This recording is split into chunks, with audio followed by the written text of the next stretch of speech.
Oi, loucos por Jesus, chegamos aqui nessa segunda-feira para estudarmos a Palavra de Deus. Nessa segunda-feira, estamos muito felizes por termos você conosco e a gente poder estudar Colossenses, capítulo 3. Já estamos no meio desta carta maravilhosa de Colossenses e eu quero te convidar a passar essa semana, com a gente, porque hoje, segunda-feira, Colossenses 3, amanhã, terça-feira, Colossenses 4, e na quarta-feira, aqueles que são membros do meu canal do YouTube terão acesso a 1 Tessalonicenses, capítulo 1, porque aí a gente já vai começar um novo livro.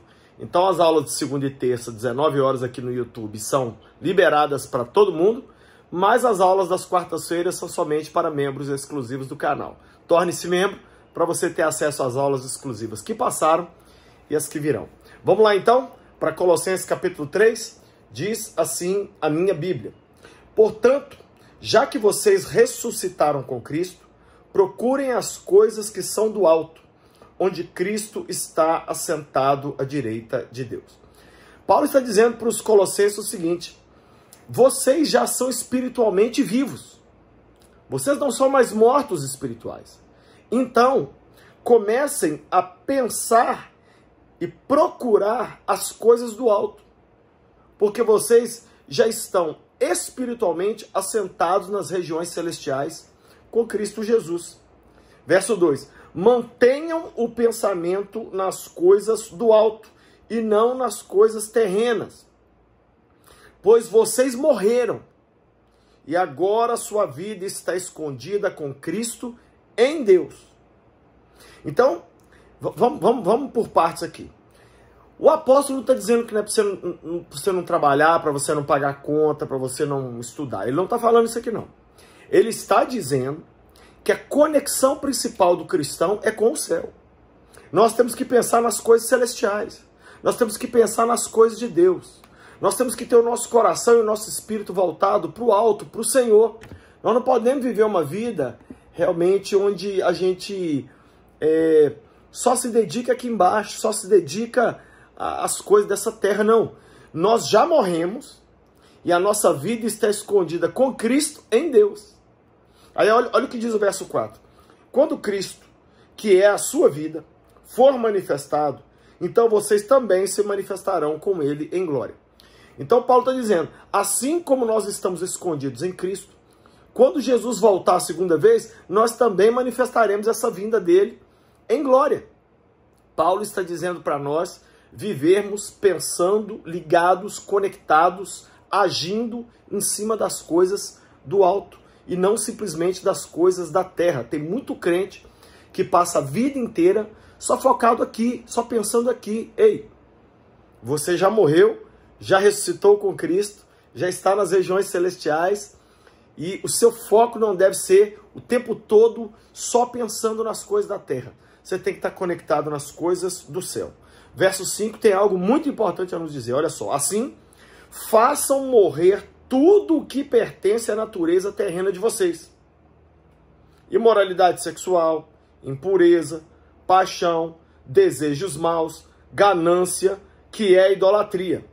É por causa dessas coisas que vem a ira de Deus sobre os que vivem na desobediência. Paulo está dizendo como se fosse assim: sufoque o seu velho homem, mate a sua carne. Porque o que a carne quer? É isso aqui, ó: imoralidade sexual, é orgulho, mentira, bebida, inveja, ira, confusão, né?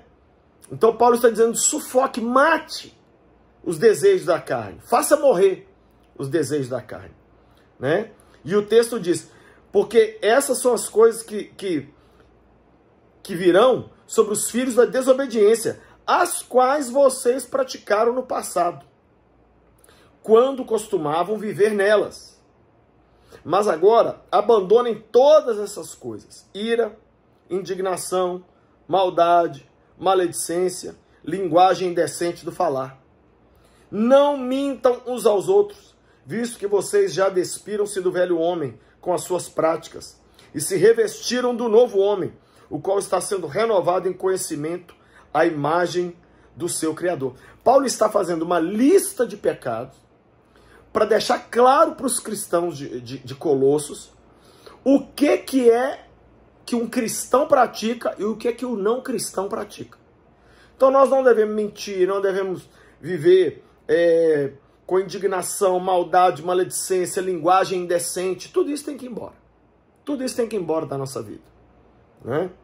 Verso de número 11 diz: nessa nova vida já não há diferença entre grego e judeu, incircunciso e circunciso, bárbaro e cita, servo e livre, mas Cristo é tudo em todos. Sabe o que eu não entendo? O pessoal do progressismo, do socialismo, do comunismo, eles pregam uma coisa que deu errado no mundo inteiro. No mundo não existe um país onde o comunismo e o socialismo deu certo. Mas se tem uma comunidade onde as pessoas são iguais, é na fé cristã. Paulo está dizendo isso aqui. Não existe diferença entre grego, judeu, escravo, não escravo, rico e pobre. Todo mundo é igual em Cristo. É igual. Verso 12. Portanto, como o povo escolhido de Deus, santo e amado, revista-se de profunda compaixão, bondade, humildade, mansidão e paciência. Suportem-se uns aos outros e perdoem as queixas que estiverem contra os outros. Perdoem como o Senhor lhes perdoou. Acima de tudo, porém, revistam-se do amor, que é o elo perfeito. Se Paulo tinha acabado de fazer uma lista com os pecados que nós cristãos não devemos praticar, ele agora faz uma pequena lista daquelas coisas que os cristãos praticam, que é o quê? Compaixão, bondade, humildade, mansidão, paciência, suportar uns aos outros, perdoar uns aos outros e principalmente, o que ele diz aqui no verso 14? Amar. Amar. O cristão ama, né? Verso 15. Que a paz de Cristo seja juiz em nosso coração, visto que vocês foram chamados para viver em paz, como membros de um só corpo, e sejam agradecidos. Então Paulo fala mais duas características aqui. O cristão deve viver em paz e deve ser agradecido, né? Verso 16. Habite ricamente em vocês a palavra de Cristo. Ensinem e aconselhem-se uns aos outros com toda a sabedoria e cantem hinos, salmos e cânticos espirituais com gratidão a Deus em seu coração.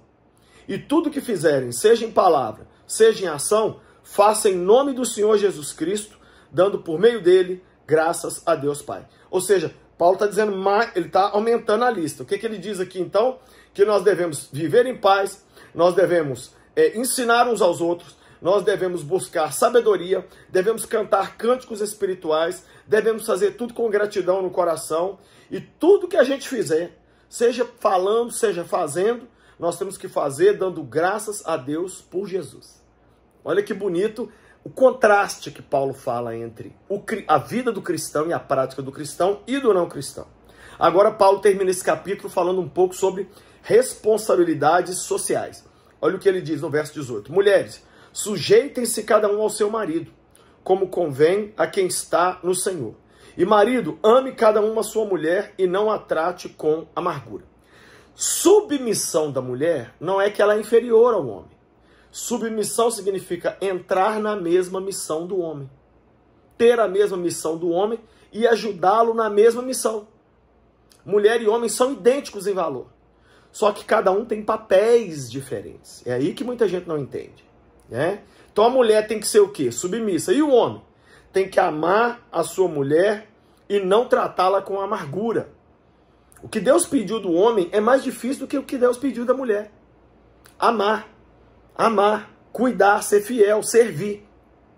E os filhos? Filhos, obedeçam aos seus pais em tudo, pois isso agrada ao Senhor. Pais, não irritem os seus filhos, para que eles não desanimem. Então tá vendo? Paulo dá instruções para a mulher, para o marido, para os filhos, para os pais. Aí ele vai falar agora de escravos e patrões. Ó, escravos, obedeçam em tudo aos seus senhores terrenos. Não somente para agradá-los quando eles estão observando, mas com sinceridade de coração, pelo fato de vocês temerem o Senhor. Então ele está dizendo, escravos, façam tudo, não obedeçam os seus senhores, não por causa deles, mas por causa de Cristo. Por causa de Cristo, né? E aí ele diz no verso 23, tudo que fizerem, façam de todo coração, como para o Senhor, e não para os homens, sabendo que receberão do Senhor a recompensa. É a Cristo o Senhor a quem vocês estão servindo. Então, não faz pensando no seu patrão, não. Faz como se você estivesse fazendo para o próprio Deus. Por que Paulo fala isso para os Colossenses?